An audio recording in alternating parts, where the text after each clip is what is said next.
The Mughal Empire Consolidation Part 1. The king had an absolute authority, almost divine status, as he was addressed as Zill-e-Ilahi, which means shadow of God. All was going well for Akbar and he seemed destined to rule with greatness. Muslims and non-Muslims were both equally happy with his unique approach towards his subjects and other rulers who had accepted his authority. However, his religious open-mindedness got him into trouble with some of the leading Islamic Sufis and scholars of the time.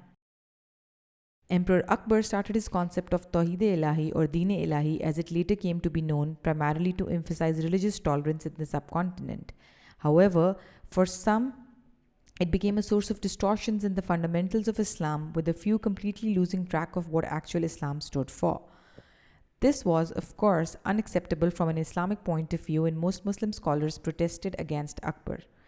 One of the prominent scholars and saints of the time was Mujaddid al-Afsani, who started preaching against all such practices and beliefs.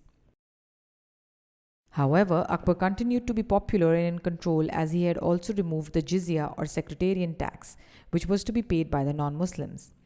They had to pay this tax as money because they lived peacefully under the Muslim rule. Akbar appointed a number of Hindus to high civil and military posts. The Mughal era in the Indian subcontinent was a rich period in the already magnificent history of the subcontinent. The subcontinent was a place of wealth, arts, literature, and the sciences. A number of religions also originated here, and the Indian subcontinent was the birthplace of philosophers, men of the sciences, Sufi saints, and spirituality.